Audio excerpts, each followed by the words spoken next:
Sige. So, umpisahan ko po, ang ating topic ngayong gabi ay pakikipag-ugnayan sa batang may autismo. So, communicating with the child on the spectrum, keeping the child engaged in interactive play. Medyo mapapansin niyo po siguro as I go with the presentation na may pagkakaiba ng konti, may naidagdag, meron akong mga dinagdag, at hindi lang po ako nag-focus sa interactive play. Yan, kasi po, nung nalaman ng aking mga clients na yung mga parents po kumbaga, na hinahandle ko ngayon yung mga anak nila, ganyan. Pinagsabihan po nila ako kung ano yung mga dapat ko daw pong i-emphasize. So I tried to arrange and to make my presentation based on their suggestions also, aside from what I've been doing with some clients or some parents in Cebu. I've been doing a home empowerment parang webinar every quarter since last year sa isang organization doon, sa isang school. And they find it helpful yung flow ng presentation na ginagawa ko. And I put a lot of it here also para at least mas spread natin yung mga pamamaraan, mga strategiya, kung paano natin matutulungan ang ating mga anak sa kanilang communication skills. Pero bago ako magpatuloy po, importante kasi na maintindihan natin ano po ba yung main goal, ano po ba yung ginagawa kung kayo ay pumupunta sa isang speech language pathologist or isang speech therapist. Okay, every now and then po, baka mapagpalit ko, tatawagin ko speech language pathologist, speech therapist, pero pareho lang din po yun. Alright. So kung kayo po ay ni-refer ng isang developmental pediatrician sa amin, ang pinaka-main focus po natin ay communication. Okay. Gusto ko lang po i-emphasize na it's the communication. Ito yung pagpapalitan, pakikipag-ugnayan, hindi lang po yung pagsasalita. Kasi marami pong pumupunta sa amin na pag sinabing magpapa-therapy, tatanungin kami kaagad, kailan magsasalita yung anak ko? Yon. And our intervention starts from there by explaining to the parents, by explaining to you all what speech and language therapy entails. Ano ba yung pinaka-important na aspeto na aming ita-target para sa inyong mga anak. So here, it's communication. Okay? Yung exchange. So dapat para magkaroon ng communication, meron dapat nagsisend or nagpapabatid ng mensahe. And then, meron ding sumasagot. Meron ding nagre-respond nang sa gayon ay magkaroon ng interaction, na magkaroon ng magandang komunikasyon. Pero, paano po ba natin na-achieve ang mga ito? Okay. Meron tayong tinatawag na language skills. Okay, ito yung pag sinabi kasing language, biglang, Tagalog ba yan? Ay, English ba yan? Ay, hindi po. Pag sinabi naming language, ito ay yung shared rules na naiintindihan ng isang komunidad or ng isang lugar. Okay, so language. Ang importante po dito ay meron siyang tinatawag na content, form, at saka use. Ano ba yung content? Okay, ito yung what ng language. Ito yung ipinapabatid na mensahe. And then yung form, ano ba yung form? Ito yung pamamaraan niya kung paano niya sinabi ito. Pwedeng gumamit siya ng picture, pwedeng gumamit siya ng gesture, pwedeng gumamit siya ng syllable, pwede din gumamit siya ng parang salita na katunog ng tamang salita. And then, meron din po yung use. Okay, ito yung isang importanteng aspeto kasi pwedeng yung bata nagsasalita pero hindi natin alam ano ba yung gusto niyang mangyari. So, bakit siya nakikipag-usap sa atin? Bakit niya tayo kinakalabit, for example? O bakit niya tayo hinihila-hila? Okay, so lahat po yun ay kumbaga, ito yung tatlong aspeto na importante para magkaroon ng magandang communication skills. Magandang language yung bata to communicate. Okay, pero meron akong nilagay dito. Bakit meron sa labas nakalagay yung speech? Okay, kasi 'di ba pagpupunta ako doon, speech. 'Di ba speech therapist naman or speech therapy ang kailangan ko. Okay, para siguro po mas maintindihan ng lahat, mag-i-illustrate po ako. Meron po akong prepare. Okay, ito. Kunwari yung bata tinanong nyo, asan yung bag? Asan yung bag mo? Or asan yung bag ko? So yung bata,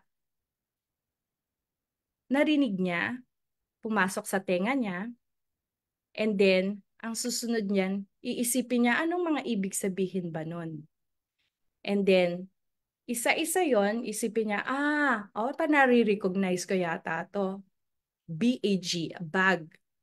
And then, doon sa kanyang memory, ia-attach niya yung ano ba yung object na yon doon sa word na yon. And then, magkakaroon ng parang light bulb moment na parang isipin niya, alam ko na. Gusto niyang malaman kung nasaan yung bag. And then, isipin din niya anong next, paano niya sasagutin ito? Kailangan kong sabihin, nakita ko na nandun. Pero paano ko sasabihin? So yung bata, mag-undergo ng iba-ibang proseso pa. So isipin niya, susulat ko ba yung sagot ko? I-gesture ko ba or imimwestra ko ba yung sagot ko? Or ituturo ko ba yung bag na yon? Or sasabihin ko ba?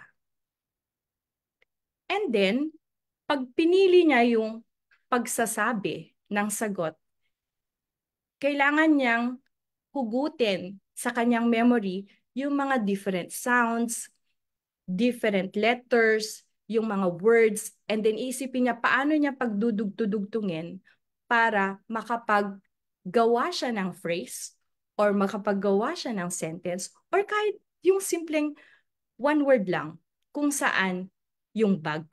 Okay, and then sa kanya sasabihin at the bag is on the table. Oh, yung bag mo mama, nasa table. Okay. Ito po ay medyo simpleng ilustrasyon lang. Pero kung titingnan po natin, ang bata, marami siyang pinagdaanan na proseso.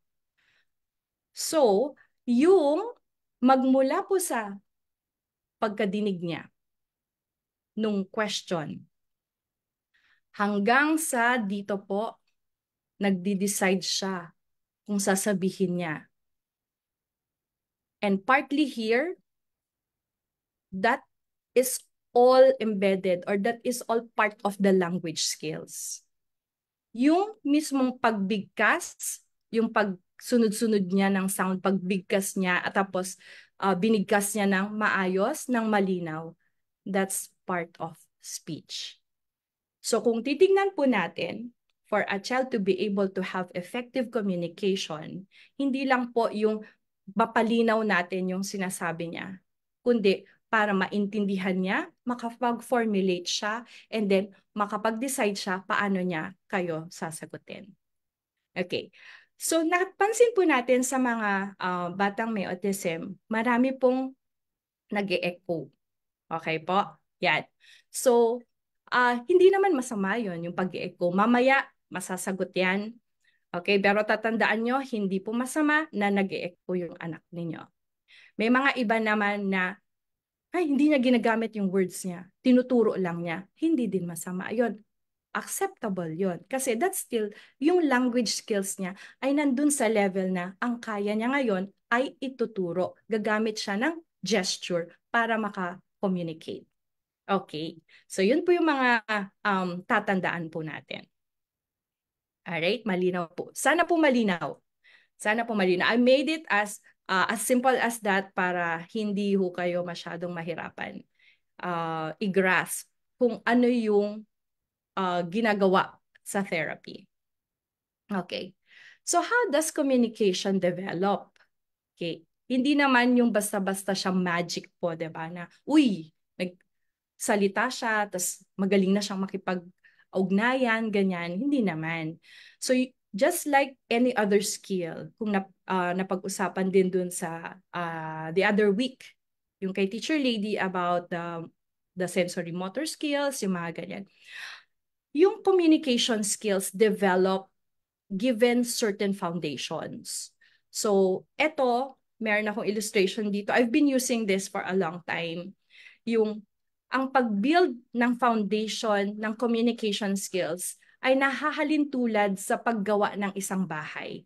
Kailangan matibay kasi ang mga partes ng bahay, kung hindi maayos yan, pwedeng gumuho yan. In communication skills, kung hindi maganda yung pundasyon ng mga basic skills, basic communication skills ng bata, medyo mapapansin lalo later on yung kahirapan niya to learn academic skills or to learn higher language skills. Yan. So, ano ba yung mga basic skills na kakailanganin ng bata? Okay, una, yung attention. Okay, nakapaloob dito, nilagay ko yung pag-focus, mga ganun. Pero hindi naman po yung focus na parang nakaano na, nakatitig na siya. A meaningful gaze, yes. But it's not actually yung eye contact na tinatawag. Naalala ko yung discussion the other week ni Teacher Lady na yung sa eye contact, nabanggit doon yung eye contact. So, babakakpan ko din po yun. Ang therapy po natin ay hindi tina-target yung eye contact. Okay? Mas gugustuhin natin na magkaroon ng joint attention yung bata. Kasi ibig sabihin, na meron siyang awareness dun sa kausap niya, meron siyang awareness dun sa kalaro niya, or dun sa taong nagfa-facilitate ng mga activities sa kanya. Okay, so attention, nilaliken or hinahalin tulad ko po ito dun sa pinakapundasyon, yung pinaka-base ng bahay. And then we have the listening skills and we have the turn-taking skills. So ito, nagkakaroon na ng framework yung bahay. So meron ng dingding, meron ng mga ganyan. Okay, so listening, it doesn't have to be yung tipong parang sobrang nakatutok na siya. Basta they're able to pay careful attention to what you are saying or to your message. Not just nilagay ko kasi to sounds and the speech, but it's not limited to that, kundi kasama na din yung buong mensahe. And then, turn-taking. Kasi walang communication, walang interaction kung walang turn-taking. Hindi pwedeng yung bata lang yung nagbibigkas ng kung ano-ano or nagsasalita. Hindi din naman pwedeng tayo lang yung palaging nagsasalita para sa kanya. So, dapat meron tayong exchange. Dapat may turn-taking. Okay? And then we have imitation. Yung imitation, hinahalin tulad ko po yan dun sa pintuan. Why? Kasi kung yung bata na beginning to learn or beginning to communicate, develops that imitation skills, medyo mas malaki yung possibilities para sa kanya. Marami siyang skills na matutunan because of that. And kumbaga, mas ma-excite na yung mga magulang, di po ba? Pag nagkakaroon na ng imitation skills, kaya pala ng anak ko na magsalita, yung ganon. So, yan, very important din po yan. And then we have, highlight ko dito, play, and then we have understanding. So, kailangan i-make sure po natin na kung ano man yung naririnig ng bata, kung ano man yung sinasabi ng bata, ay naiintindihan niya talaga.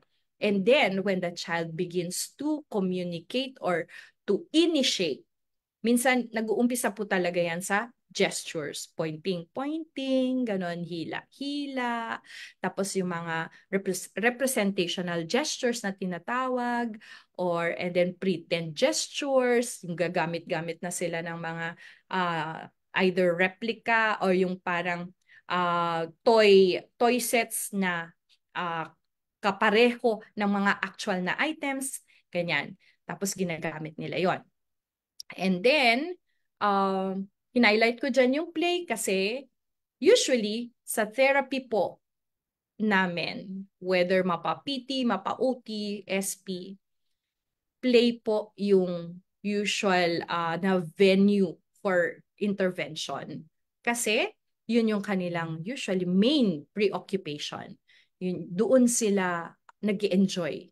And I will discuss more about it later. So maliban po dyan, may mga ibang bata din naman na biglang mabilis yung development ng words nila. Pero kung titignan natin, in chunks silang nagsasalita. In phrases sila, pero hindi nila naiintindihan pag sinegregate mo or pag inisa-isa mong ipaintindi sa kanila yung mga words. So, pwedeng yun yung kanilang learning. Maipapakita ko din po yan later.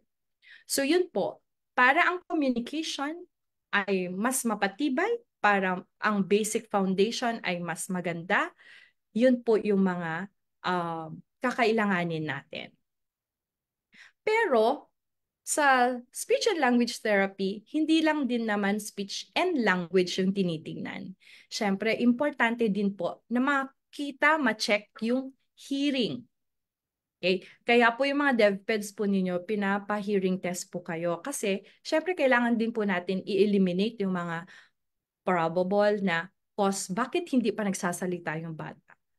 Kasi kung hindi nila ipa-check yan, tapos nag-intervention, tapos hindi pa rin nagsasalita yung bata, hanggang sa nakalipas na yung panahon, doon lang madidetect na may problema pala sa pandinig, di nasayang din po yung panahon. Kaya yon, importante yung hearing. And then we also look into the feeding or swallowing kasi nga, based, kung naalala nyo po yung discussion on sensory processing, malaking parang part nung pag ang bata merong problem with SI or parang sensitive siya, for example. Sensitive yung bata, na nahihirapan siya with the feeding skills. And syempre, minsan, kahit hindi man directly related, dahil sa sensitivities nila sa loob ng bibig, minsan meron silang trauma, meron silang takot na magsalita, or meron silang difficulty participating in doing tasks na kakailanganin nilang maggamit, for example, ng tang para mas maiproduce ng maliwanag yung isang salita, yung mga ganon. So, tinitingnan din po natin yan. And then, of course, yung isa ay yung voice. Kasi yung boses nila, kasi minsan kung napapansin po natin, di ba, medyo may pagka-monotone po sila. So yan, kasama din po yan sa ina-address ng therapy. Alright. Pero for tonight, ang ano natin, ang focus po natin ay on language and on the communication skills of the child. Alright. Okay. Pause muna tayo tungkol doon sa parang pinaka-ano yan, parang the science behind it. Ngayon, gusto ko pong mag-reflect kayo. Alam ko maraming sa inyo ngayon na kumakain kasi dinner time. Pero, yun, try nyo pong mag-reflect. How do you affect your child's communication? Paano kayo nakaka-apekto sa communication skills, sa development ng communication skills ng mga anak nyo? Okay. Base dun sa aking training sa Hanen Institute, merong silang 5 roles na na-identify. The first one would be the helper-teacher role. Okay. We have daw a tendency na iniisip natin hindi kaya ng anak natin, ganyan. Hindi pa niya kaya kasi bata pa siya, maliit pa siya, or hindi nyo pa naituro, yung mga ganun. So, you have a tendency to, do this, let's do this one, ganyan, ganyan. So, kayo na yung, to the point na kayo na yung gumagawa para sa bata. Sabihin natin, for example, magsuot ng sapatos. Ganun. Kahit yung simpleng isushoot lang niya yung paa, minsan isipin na, hindi kakayanin, or hindi niyo siya nabibigyan ng pagkakataon para ipakita niya kung kakayanin man niya or hindi. Okay. Next one, the do not disturb role. Okay. Ito medyo common po, no? Kasi for example, yung bata, wala namang school time. Minsan nasa bahay lang. And then yung bata nanunood, ganon. So, minsan instead of dapat papasok kayo doon, dapat gagamitin nyo yung TV, dapat gusto nyong itry na i-change yung channel, hindi nyo na lang gagawin kasi ayaw nyong magkaroon ng negative reaction yung bata or ayaw nyong mag-react yung bata na pwedeng nagwawala dahil kumbaga meron siyang tendency na mag-tantrums kung papaalisin nyo siya dun sa pinapanood niya. Yung ganon. So, nangyayari, kayo na lang yung gumagawa, kayo na lang yung naghahanap ng paraan na gumawa na lang ng ibang bagay. Okay. Next one, the mover role. Dahil siguro sa ating lifestyle or dahil busy tayo palagi, ganyan, palagi tayo naghahabol ng oras. So, yung instead na gagamitin natin yun na opportunity para maturuan sila, for example, ng pagsusuot ng mga damit or pagtulong sa inyo, for example, na mag-pack away, ilalagay niyo yung mga gamit nila sa bag nila. Ang tendency, kayo na yung gumagawa. Alika na, tara na, bilis, bilis, bilis. Yung ganon. So, ito, isuot mo na. Yung ganon. So, wala tayong opportunity na gamitin yon as a teaching moment. Okay. Next one, the partner role. Minsan naman, may mga ibang magulang na parang dahil okay naman yung schedule or hindi pa, for example, hindi pa nag-aaral yung mga bata, they have the time, so they take time na parang, oh, let's do this. Oh, let's fix the bed pagkagising. For example, hila mo yan. O ibigay mo yung unan, yung mga ganon. So, nagkakaroon naman ng pagkakataon yung bata na parang makita yung mga gawain sa bahay, ganon, or paano ginagawa yung isang bagay na minomodel ng magulang. Okay, so that's the partner role. Next is the cheerleader role. Ito naman yung tipong parang habang may konting kabisihan sa bahay, tapos may pinapagawa kayo, you can do it, you can do it. Yan, yung parang, "Yeah, very good, very good." Na minsan, pwedeng baka mamaya yung bata hindi na siya gagawa kung hindi natin siya chini-cheer. Yung ganon. So, ito yung mga rules na piniplay natin usually sa communication skills. So, saan po kayo dyan? Okay? Saan po kayo dyan? Ano yung sa tingin nyo? Ano sa tingin nyo yung parang mas maiging gagampanan para sa development of communication skills ng inyong mga anak? Sige, sana maalala nyo po yan. Just in case po na meron kayong mga parts ng topic tonight na babalikan, ano naman po, meron naman po silang replay dun sa kanilang page, sa page ng PCNC. So, pwede nyo pong balikan later on. Okay, so yan po ay sa inyo. Punta naman po tayo dun sa bata para mas maintindihan natin yung proseso kung paano natin mapabuti ang communication skills ng ating mga anak. Obserbahan din po natin paano ba sila nagkikipag-communicate sa inyo. Okay? Ano yung usually na ipinapabatid nila sa inyo? At kailan nila to ginagawa? Ginagawa lang ba nila to pag may gusto sila? Or pag lumalapit ba sila, tapos may gusto silang mangyari, may gusto silang ipagawa sa inyo? Lumalapit lang ba sila, tapos yung ibinabangga lang yung sarili nila? Or hinihila ba kayo? Tapos dinadala lang kayo dun sa lugar kung saan meron silang gusto. Ito yung mga tinatawag na pull to show, mga ganyan. Yung bata ba, tumitingin po ba sa inyo pag meron silang gusto? Like, kahit sabihin natin, nag-pull siya, pull to show, hinila kayo, dinala kayo dun sa isang cabinet. Tapos, pag may gusto ba sila, yung kamay niyo po ba ay itinuro na lang directly dun sa bagay?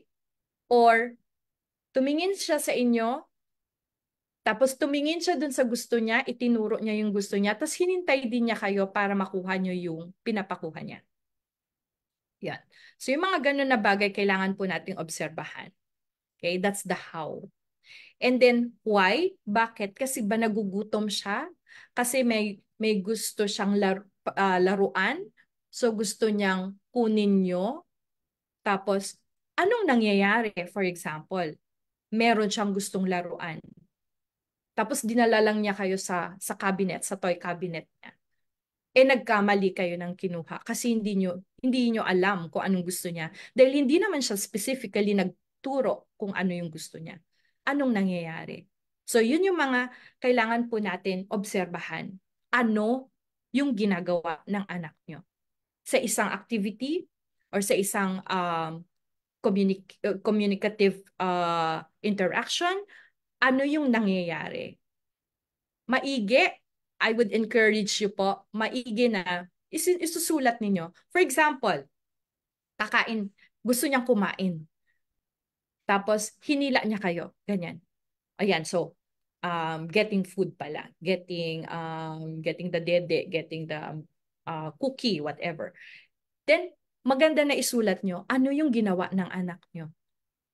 Tapos, ano din yung response nyo para dun sa sitwasyon na yon. And then titignan nyo tama ba yung proseso.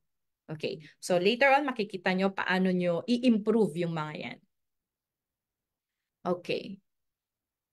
Ano yung learning style ng anak po ninyo? Okay. Yung mga learning styles are based on the way we acquire information. So yung mga bata, merong rote learners. Okay. Ito yung mga mahilig lang nagme-memorize. Okay?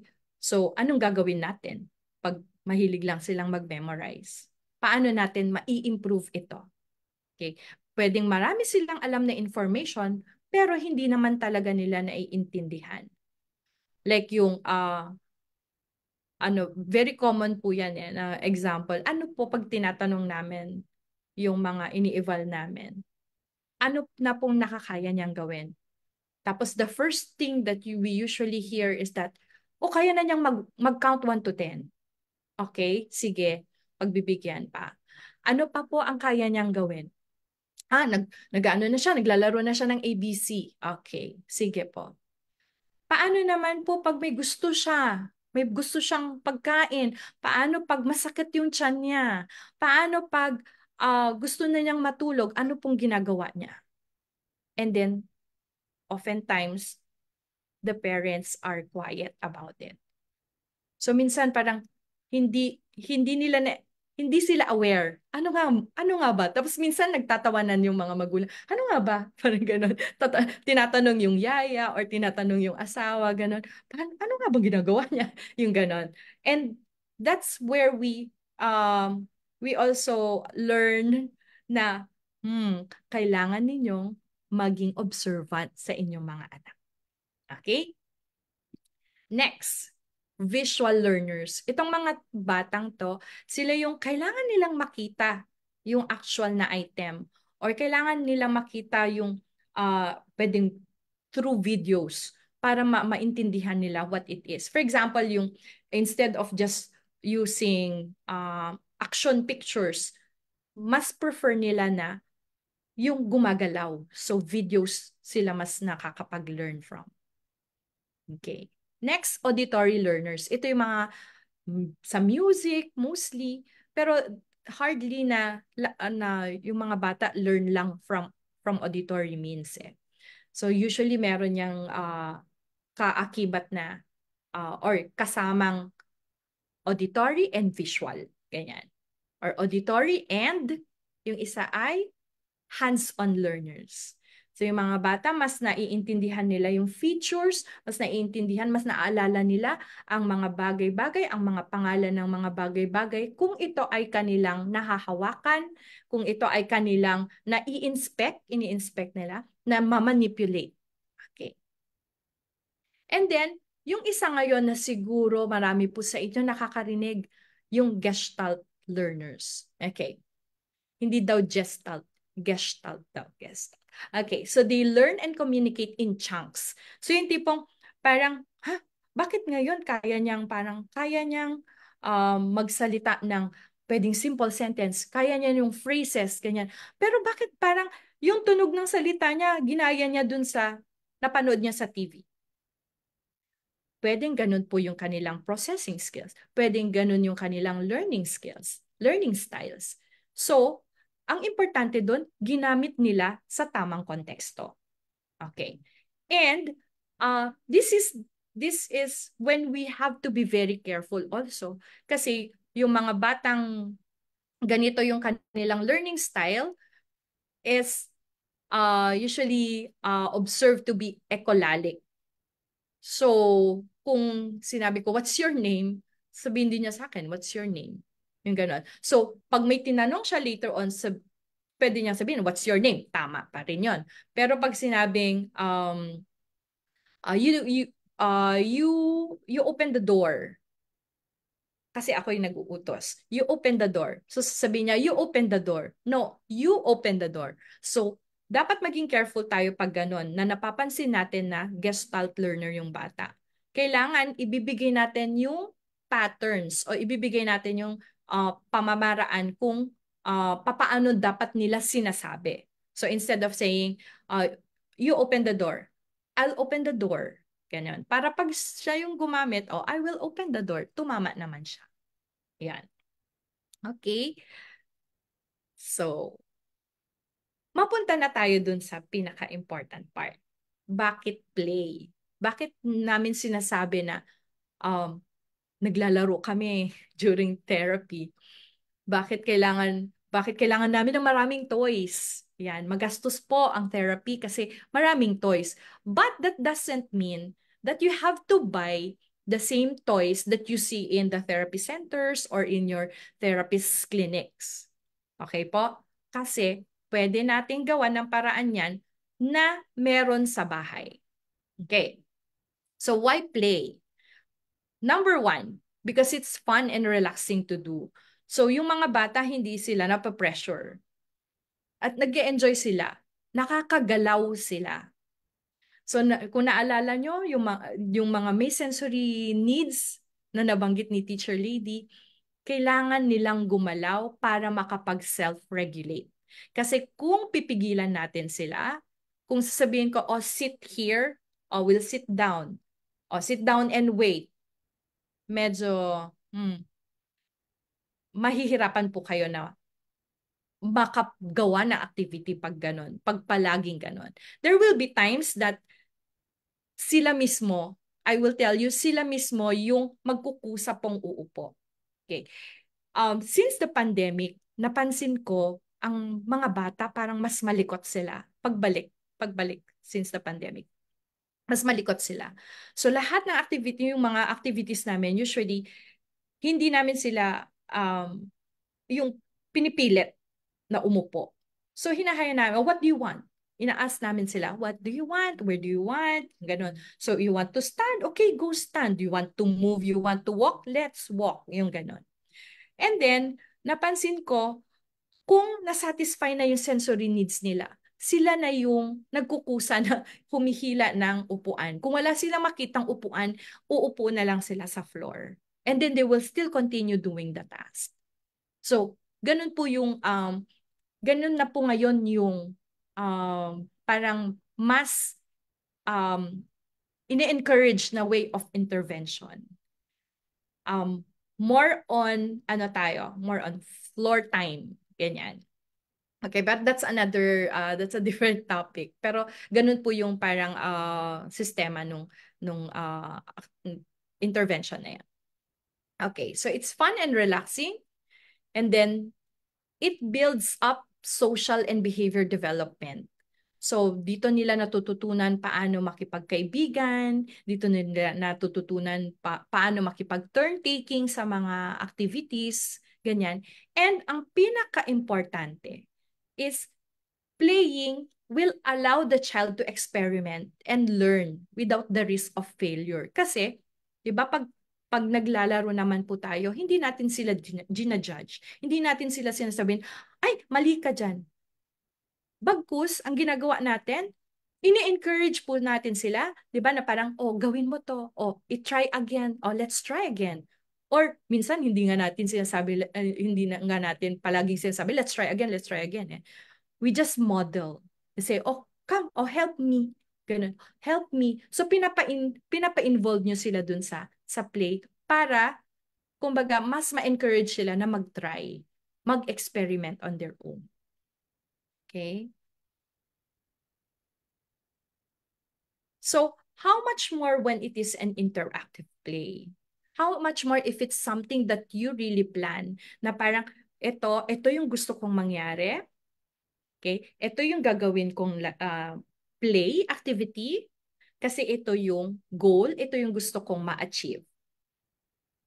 But how? But how do we prepare for an interactive play? One thing we need to do is to have a schedule or to look at our schedule in the homes. We can also look at the schedule in schools if they're in preschools, mga ganyan, or school age.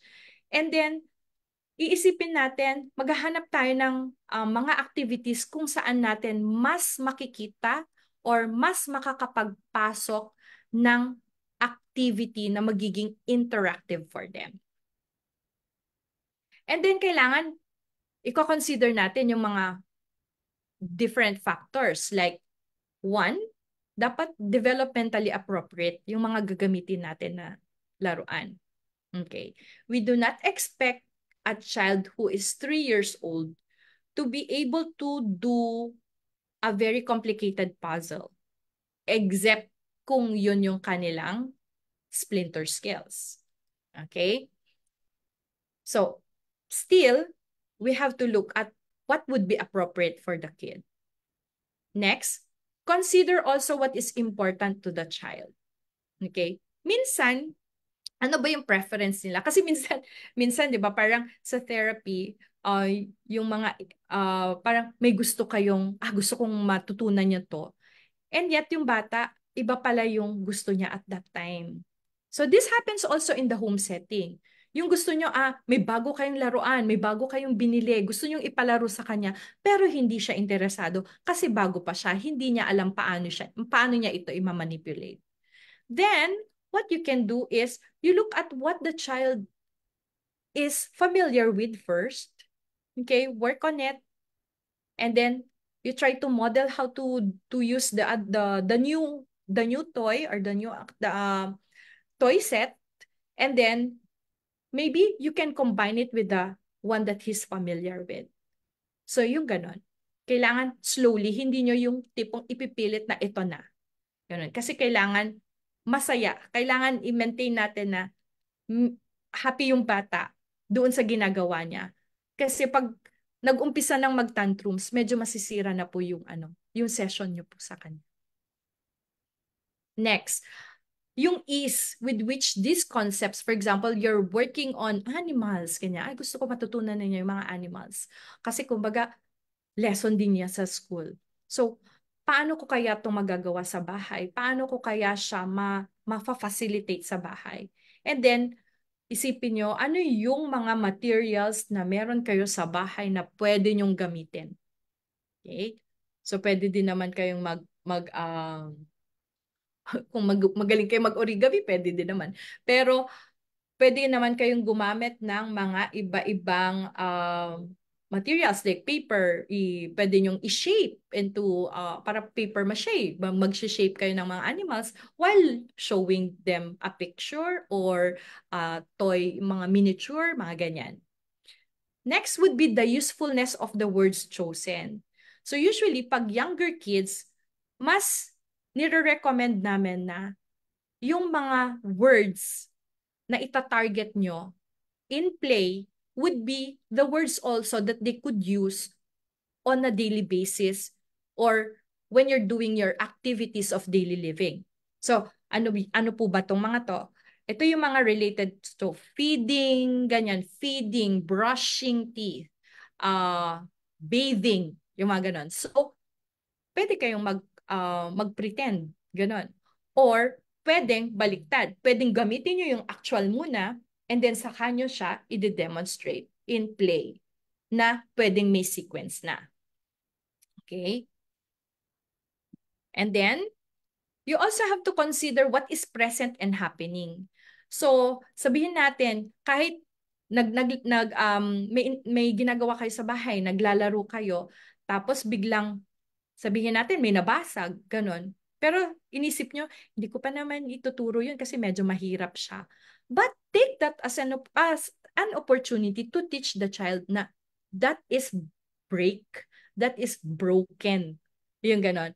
Para, kumbaga, na-experience niya, nakita niya talaga kung anong nangyari. Okay? At nangyayari at that time. Okay? Kesa yung parang days later or weeks after, ituturo nyo yung mga adjectives na broken, yung mga ganun, fixed, tapos biglang sasabihin nyo, naalala mo ba noong nabasag yung ganito? So pwedeng yung memory na yon hindi naman nag-stick dun sa bata. Pwedeng hindi niya maalala yon. So hindi niya kaagad-agad ma-retrieve. Okay. And one that is commonly associated with kids with autism is yung apraxia na tinatawag. Okay. Actually, ngayon parang medyo napansin po namin, parang bukang bibig na ng mga parents yung word na apraxia. Maybe because there are more video clips that they are seeing about it, more exposure or may awareness na sila about it. Minsan nagugulat kami, sila na yung nagsasabi sa amin na, teacher, baka meron siyang apraxia kaya hindi siya nagsasalita. Yung ganun agad. So sabi namin, ay sandali lang po. Kasi kung beginning pa naman yung bata, kumbaga, sabihin natin 2 years old, tapos hindi pa daw nagsasalita, baka may apraxia na teacher. Parang sandali lang po. Tignan po natin kung talaga bang apraxia. Kasi hindi pa naman po nadidevelop ang kanilang oromotor skills. So, yan. So, yung mga ganun po na situations, medyo kailangan din po natin mag-ingat-ingat na wag po natin i-label kaagad yung mga bata na may ganun condition nga. Okay. And then, ano pa yung mga iba nating iisipin? So, meron na yung schedules, tapos may mga factors, tapos iisipin natin, um, kailan, kailan tayo magtuturo sa kanila? Yun.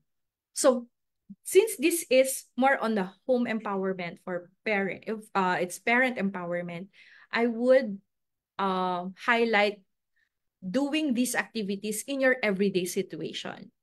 Okay, in your everyday activities sa ADLs nyo, kahit maliligo, pag naliligo, pag naghuhugas, pag sabihin natin,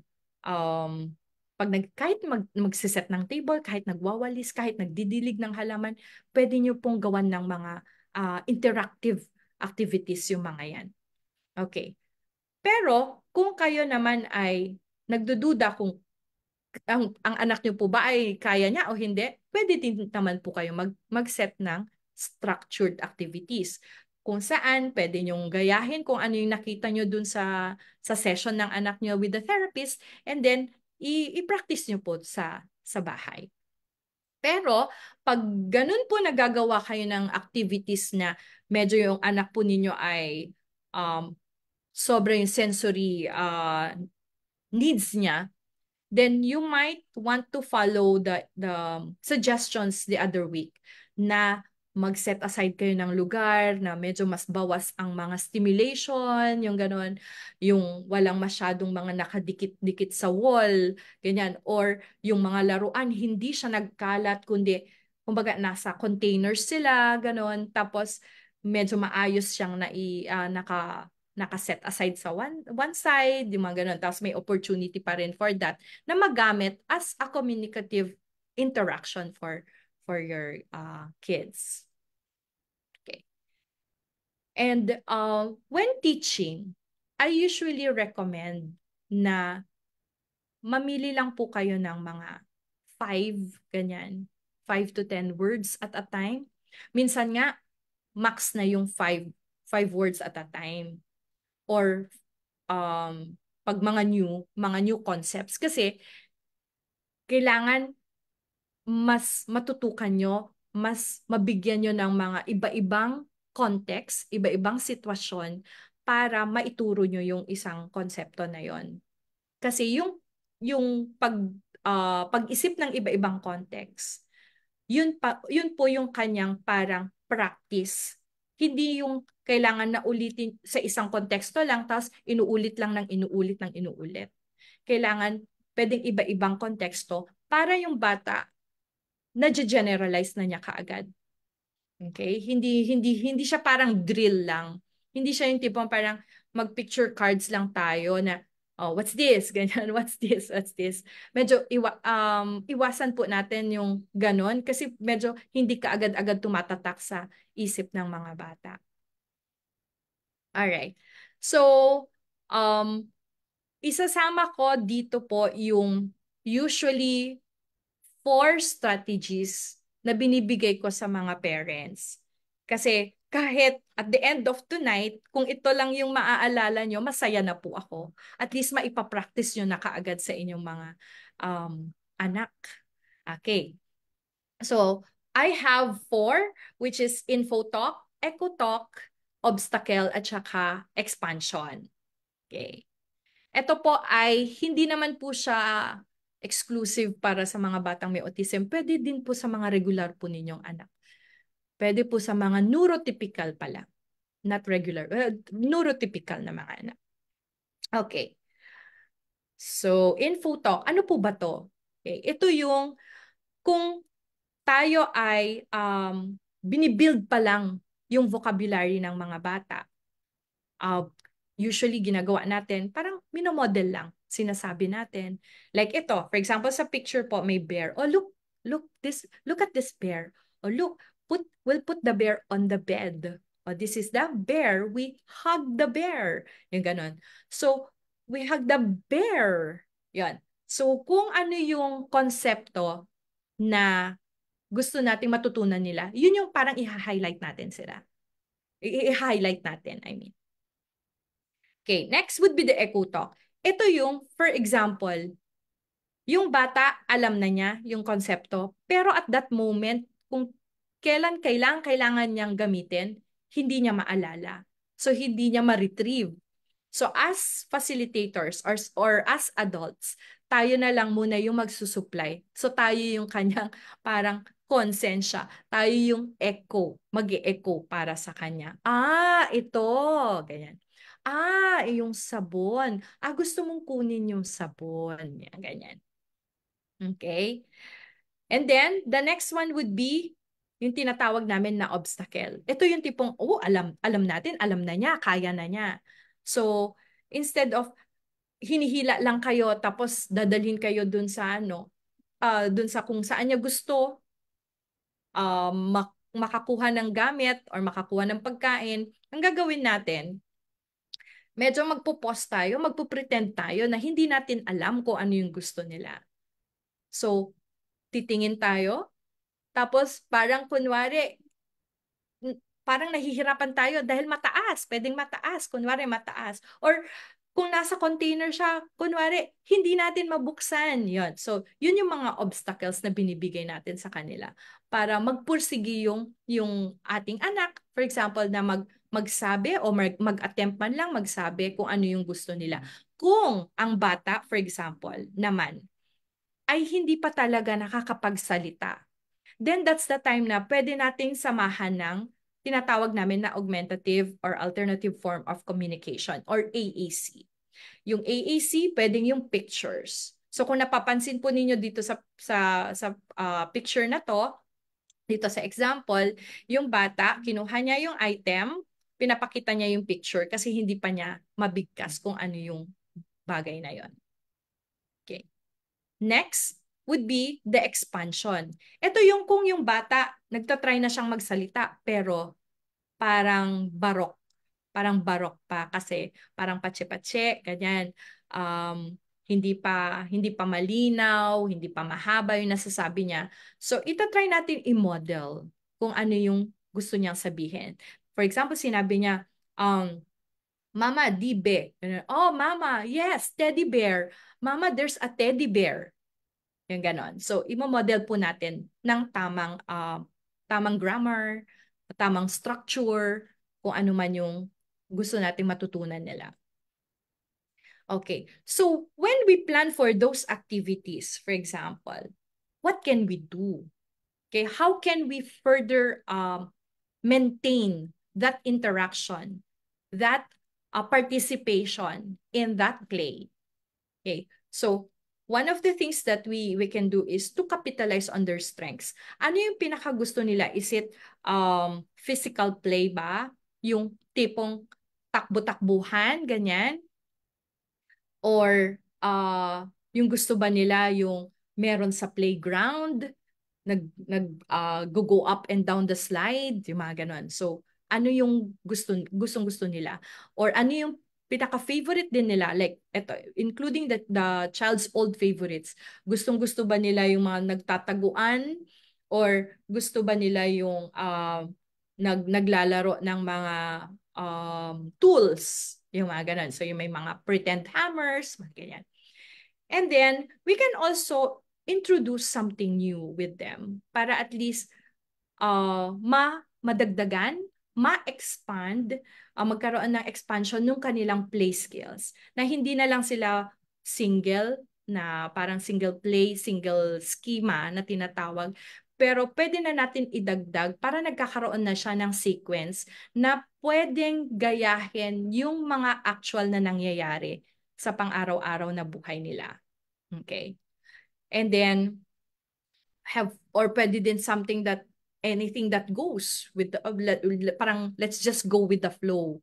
So pwede natin sila yung papiliin ng mga laruan muna. And then kung ano yung pinili nila, then dapat mabilis tayo mag-isip ano yung pwede nating gawin dun sa toy na yon, doon sa favorite nila. And then iisipin din natin paano tayo pwedeng magpasok ng dagdag doon sa gusto nila.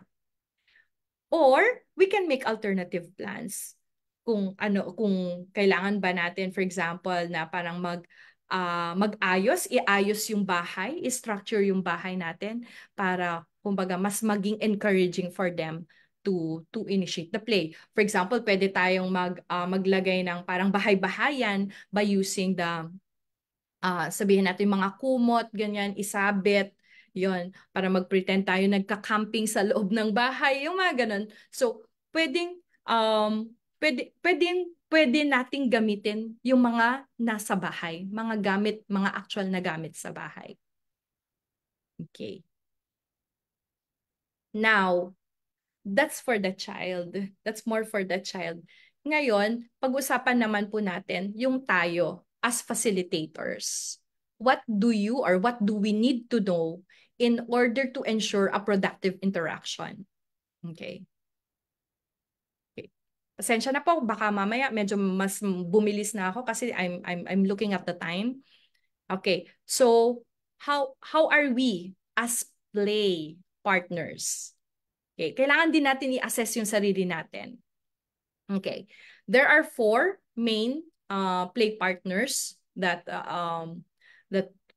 I've learned. Okay. One is entertainer, the other one director, the other one observer, and the other one is the responsive partner. So siguro mafi-figure out nyo kung saan ko kayo gustong maging mapunta na play partner. Okay. The first one, entertainer.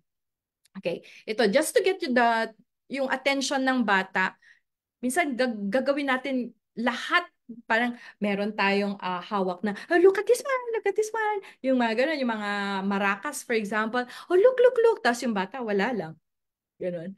Or kukuha tayo ng mga shiny items, mga ganyan, or anything just to entertain the child, just to make the child, for example, look at you. Yan. Na sometimes nakakalimutan natin na bigyan sila ng time to process and to join. Okay? Kasi tayo yung parang main star of the show. Next, ito naman yung mga director. Yung, kasama naglalaro nga, pero minsan may tendency na tipong, you put this one here. Oh, you put that one there. Yung ganun. So, dinidiktahan yung bata kung ano yung gagawin. O, don't do that. Or, no, put it here. Yung ganyan. So yan, nagiging, nag, nangyayari parang tayo yung nagdo-dominate nung session. Next, yung observer. Pwedeng nasabihan, tignan mo kasi muna kung paano siya maglaro. Or ito I've learned from some parents, sabi nila kasi hindi namin alam paano kami papasok. Kung kailan kami papasok dun sa play. Kaya tendency daw nila is to just sit back, observe. Parang kaya naman pala niya, yung ganon. Pero ang nangyayari naman, yung bata parang repetitive na lang yung ginagawa. Palagi na lang yun yung way niya of playing with a certain toy. And, ayan, ito yung gusto kong mangyari po sa inyo. Maging responsive partner. But in order to do that, we have to take we have to do these things. We have to adapt, we have to add, and then we have to allow. Okay. So, papaano po ba yan? Okay. This is the second part where I would like you to remember this. Remember most, the second most. Okay, how to be a responsive partner. So, adapt. Okay, how do we adapt? We share the moment. When we share the moment, we make sure that we pinapakita natin sa bata. Gusto nating ipaalam sa kanila na kasama nila tayo, na nandun tayo. So we sit with them face to face. We listen to them. Okay? So instead of asking them to dictate them what to do, we mostly comment, "Oh, you're putting that." And then we make suggestions. Or sometimes we ask questions, should I put this one here? Or should I put this one there? Ganyan. And then sometimes there are some kids who are not ready yet to like agad-agad na i-share yung toy. So kung meron kang hinawakan na gamit nila, hinahablot nila sa inyo. So okay, sige. Hayaan nyo sila, give them time to process. So what you can do pag ganon, pwede kayong kumuha ng medyo similar dun sa ginagamit niya. Gagayahin nyo yung ginagawa niya. So kung yung bata, nagpo-pretend siya na doktor-doktor, ganyan, o kumuha din kayo ng something na parang pwede nyong gamitin na stethoscope, then kunwari, gagamit kayo ng teddy bear or stuffed toy or yung mga plushies, ganyan. Tapos sila yung mga parang check up nyo, ganyan. And then, you try to interpret also for your child. So kung yung bata, nagtatry na may hinahanap siya, you're looking for the injection. You want the injection. Look, I'm going to inject the bear, ganyan. So yun. So minomodel nyo sa kanila kung ano yung gusto nyong gawin nila without dictating, without putting a demand on them. You're just there para kayong nagpa-parallel play na kumbaga sinusupport nyo yung kanilang ginagawa. And then slowly, by and by, pag medyo mas willing na yung bata na parang mahawakan nyo yung gamit niya, or when the child begins to reach out to the toys that you have, then that's the time that you know that he's ready to share also what he has. So yon, may mga ganun pong moments. So you just have to be observant. You have to know when to push, ganyan. Or kung kailan kayo parang sige, pwede kong i-challenge tong anak ko ngayon. Or know also the time when you have to parang take a step back and then sige, hayaan nyo siya na siya muna maging kampante with what he's doing. Alright? Next. Add. Okay. So, kanina 'di ba nabanggit ko yung i-imitate nyo. And I think i-demo ko na rin actually na nag-a-add kayo ng information. Kasi by adding information, by adding to what they are doing, for example, yung na-expand din ninyo yung play skills nila. So, pwedeng hindi na lang, bear, ganyan. Cup. Drink. Hindi na lang ganon. Oh, let's get the cup. Let's get the cup and let the bear drink. Yung mga ganon. So, kinoconnect nyo. Kinoconnect nyo na kung ano yung mga pwede nilang gawin. Tapos, nagbibigay kayo ng models on how you are describing what they are doing. Okay?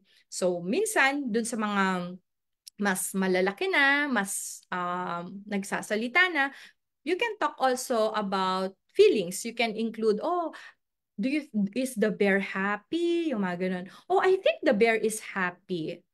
Oh, what do you think? Yung mga ganyan. Oh, ano sa tingin mo? Masaya ba siya?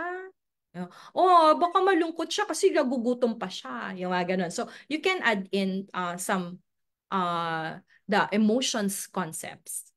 And then, you can also further expound on by pretending, make pretend plays. Okay, pwedeng you make predictions like, oh, tapos na siyang kumain. Ano nang gagawin niya? Then you can add in the magwawash, and then you can probably get another set that would show na pwedeng magwash ng dishes, yung mga ganyan. So, yung mga ganun po. It looks simple po, 'di ba? Actually, kung nandun na kayo dun sa moment na napapractice nyo na po to, it may come as natural as you possibly could. Okay, and then allow. Okay, this is also the time that you allow the child to lead. But pag sinabing allow the child to lead, hindi yung tipong parang kung ano na lang yung gugustuhin niya, hindi Kasi kumbaga, nakaka-build na kayo nakaka-build na kayo ng stronger na interaction. Yung relationship nyo between the sender and kumbaga the sender and the receiver, ganyan. And yung turn-taking skills nyo, gumaganda na at this point, then you further strengthen that by allowing the child to make to initiate kumbaga some new play ideas, yung mga ganon. And then kung sa tingin nyo okay naman yon, then that's the time na you follow and further strengthen and improve on the play skills. Okay, para kumbaga mas ma-encourage siya na mag-explore pa on how to make lengthier and more, sabihin natin, more sophisticated play that would require sequences. Yan, yung ganyan. Okay, so yan yung isa sa mga pinaka-importante gusto ko po ninyong matutunan, gusto kong ma-retain po ninyo kayong gabi. Yan. And you can further work on these with your therapist. Okay, kaya po kami nandyan to guide you on how to do these things. I'm showing it to you as simple as that, but you know, for the length of time you can achieve these probably will take months. It depends on the child. It depends also on you. It depends on how often will you be practicing with that. So, pero yun yung gusto kong mangyari. Yun yung gusto kong ma-achieve po ninyo. Okay? Ayan. So right now, I'm gonna show you sample videos for that. Okay, para naman po mas makita nyo kung paano siya ginagawa. Okay. So gusto kong meron po ako papakitang dalawang videos. Okay, ito po yung una. And then titingnan natin kung ano yung difference niya dun sa isa. Let's wash the plates. Are you bringing stuff for me to wash? Okay. Time. Put the corn in the water. Spoon in the water. I'm gonna squeeze my sponge again. Watch. Look at all the water come out. Don't do that. Keep the water in here. Okay. Don't be mess with the water. You have to keep it in here. No dumping water. No dumping water. Okay. So, yun po ha. Tandaan po ninyo yung nakita nyo. Okay. How about this? Fries. You're making fries. Pizza. Pizza. Yum. Can I have some? Yeah. Thank you. Me. You're gonna have some too.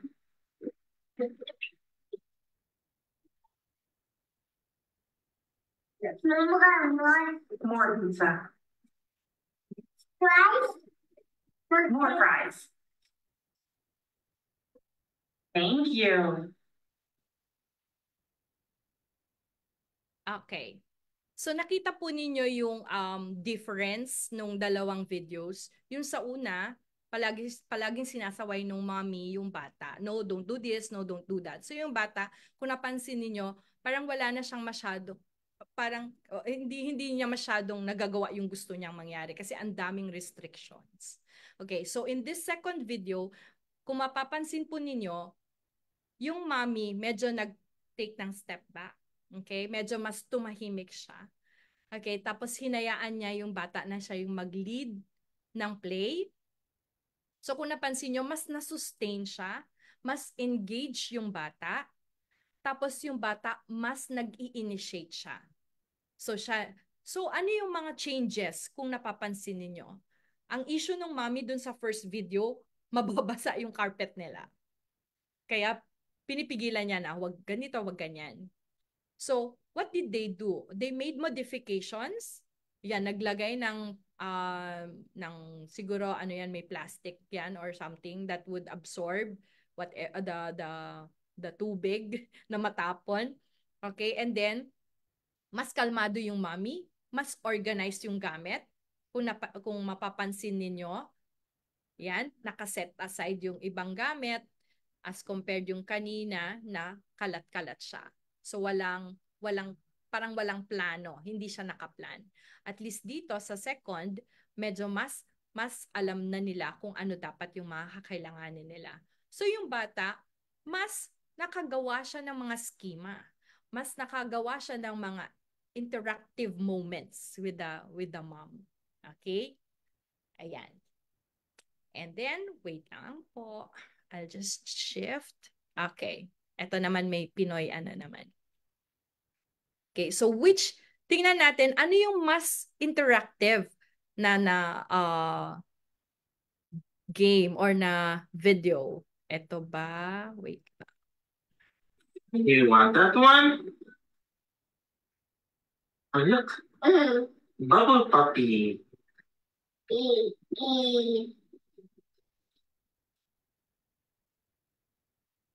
Right. Right. Circle. Yeah, it's just a crayon right. Oh, there's a crayon. There's a crayon. There's a Okay. And then look at this one. monkey. Monkey. Tiger. Roar.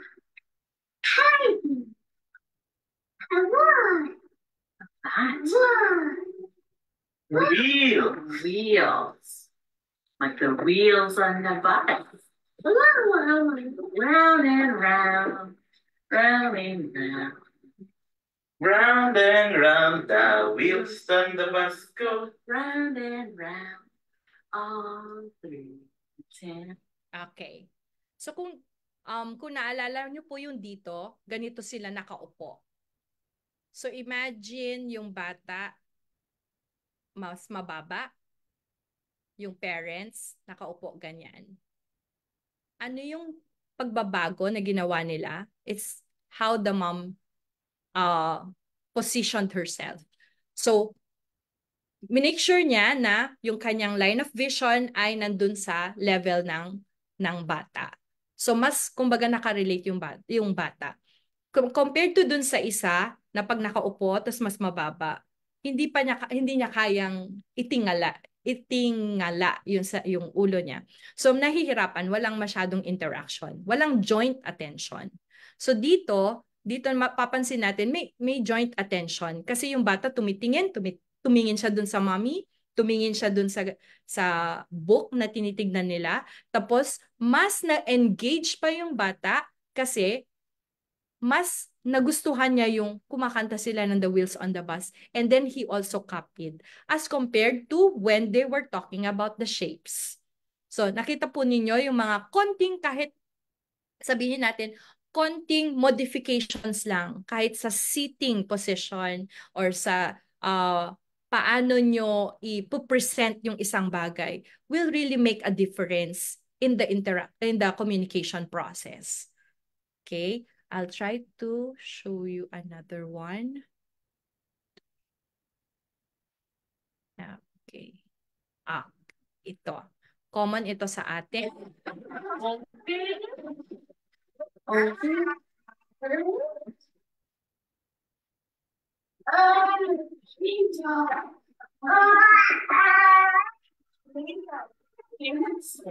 Don't sit. Play-Doh. Play-Doh. James wants. Oh, James wants the other Play-Doh, the special Play-Doh. Okay, down. Okay. So napansin po ninyo dun sa umpisa, yung mami yung parang nag-decide na ito yung lalaruin. So hindi niya, kumbaga, hindi niya binigyan ng pagkakataon yung bata na mag-reach out or kumbaga magbigay ng intention kung alin doon yung gusto niya. So if you've seen how the change is nung binuhat niya, tapos pinatry niya to reach out kung ano yung gusto ng bata, mas participative yung bata. So yung mga ganun po. Minsan kasi parang, di ba, parang namamadali na tayo na parang, ito na lang, ito na yung lalaruin mo. Or ito, but because probably you don't want, medyo like Play-Doh, medyo messy minsan, laruin yan. So, pwedeng dinidiktahan niya dahil ayaw niyang magligpit, ganyan. So, yung mga ganong bagay po, na makikita natin yung mga change at mas nagiging participative talaga yung bata kung we do it right. Okay? Next. And this is the last. Dad. Mama's gonna have so much fun on those tracks. Yes, Dad! Mama is going to eat.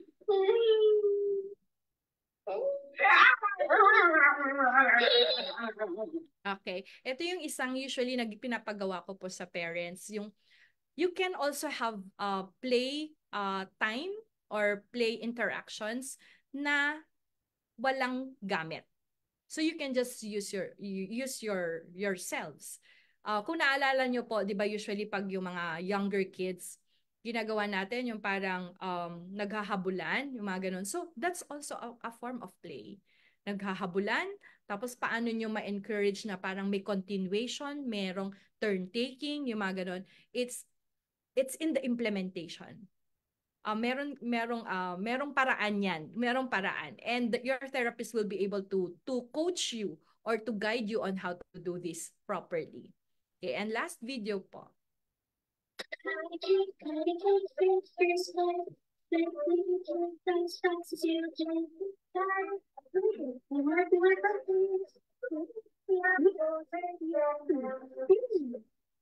Okay, so itong batang to, hindi pa siya nakakapagsalita. So, ginagamit niya yung gadget to indicate kung alin doon yung gusto niya, ganun. So, meron siyang mga selections of songs or mga kiddie songs that he could tap into para yun yung kanilang ipa-play. Ayan. Pero at least kung napansin niyo po, nag-engage pa rin siya with the parents. Hindi yung tipong parang kinuha na lang niya yung gadget tapos siya na lang na mag-isa. Ito, kumbaga, yung parent yung naghahawak ng gadget.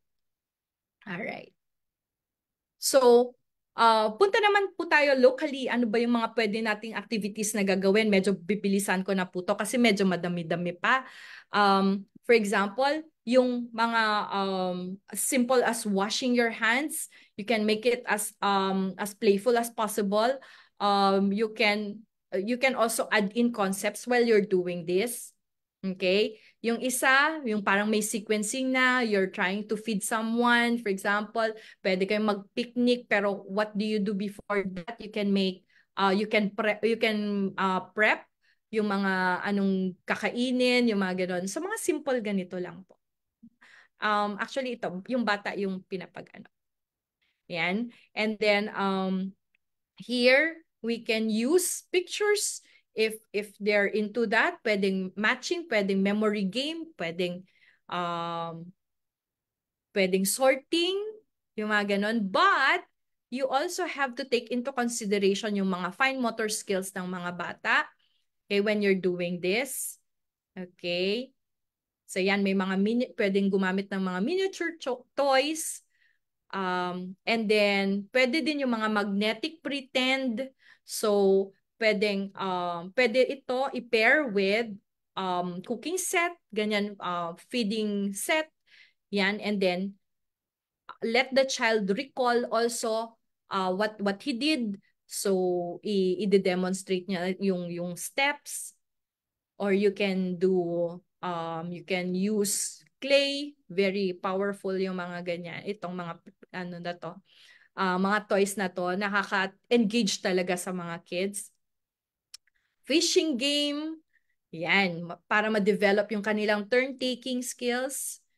Pero itong mga to po ha, you have to ask your therapist if your children are ready for these.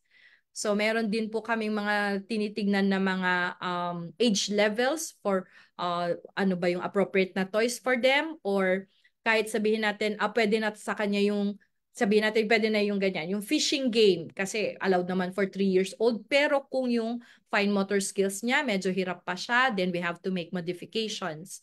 And then we have group activities like yung mga I Spy that will help them take turns, engage further.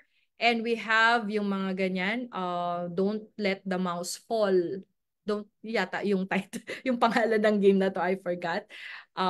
Tapos, you can have rules ng games. And then, you can also have mini bingo, pero picture bingo naman po yan.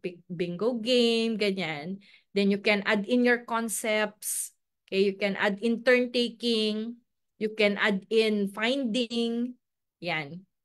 And then yung ito, you can have I'm thinking of or I'm looking for, yung mga ganyan na games. I'm looking for somebody who is, then you describe the kid. Kasi kung napansin po ninyo, meron silang iba-ibang sombrero, may iba-ibang suot, may additional na, may added na damit sila, yung mga ganon. Kasi ito ay, yung purpose naman ng game na to is for them to use their descriptive words.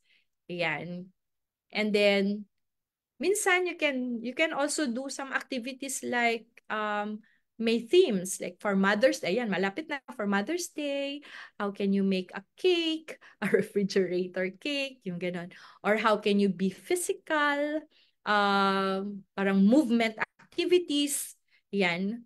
Or for example, you want to go out and bring the kids to, sabihin natin mga bowling, ganun. Pero syempre, minsan, di ba, nagre-react sila kung napupunta sila sa bagong lugar. So you can do, you can practice muna at home. Yan. So may mga nabibili naman na parang na replica. And then, you can also have obstacle games, just like what the OTs are doing. Pwede din yan. Still turn taking, so it depends, pwedeng kayong dalawa lang or meron kayong isasama yung kapatid, yung ganon. And then competitive games pwede din naman yung mga ganyan, or eto yung parang Pinoy Henyo, because that will help them also use and incorporate their concepts. Yan, magaling sila sa mga ganyan. And then, wag nating kalimutan yung mga Pinoy games natin. Pwede natin i-incorporate. Yan, yung hopscotch and the playground. Sana hindi natin nakakalimutan. Ito, yung nandito po sa lower right is the modified, ano ba to? Shooting game, whatever. Or yung mga tumbang preso, pwede natin i-modify. Yan, ball games. Yan. So, yun po yung mga sample lang. Binilisan ko lang na ipakita kasi yung mga videos, mga pictures kasi yan. But anyway, to end tonight's discussion, let's keep in mind that when we're teaching our kids let's not consider it as a chore, but a moment or a time to bond with them, na parang kumbaga ano na to this is your me and my child time. Yan, to know them also. It's an opportunity for you now, for you to know them more. Ano ba yung mas gusto nila, ganon, para sa susunod na interactive games nyo, medyo mas alam nyo na kung ano yung gagawin. And then when you're doing those things, we have to be patient. Hindi natin i-expect sila na makukuha nila agad yung isang activity, na matatandaan nila kaagad yung isang activity sa isang pagpapresenta lang. Kailangan minsan nagiging repetitive sila because sometimes that's their way of learning. Hanggat hindi nila naaalala, hanggat hindi nila na-perfect, minsan hindi nila tinitigilan. Okay? Pero magugulat na lang po kayo na pag tinigilan nila, ibig sabihin may bago na silang interest. Yung ganun. And then have fun with your child. It's best when you put them in that moment na very receptive sila pag kalma sila. Yan. So you also have to adapt that. We also have to be calm for them. We have to model for them that we are calm. Okay? And then, consistency. So, kung paano kayo nakikipaglaro sa kanila, ganito din yung gagawin nyo. Paano kayo nakikipag-interact sa kanila, ganun din yung gagawin ninyo. Okay? And then, sometimes let's also not forget to praise them, to recognize or simply to acknowledge what they're doing.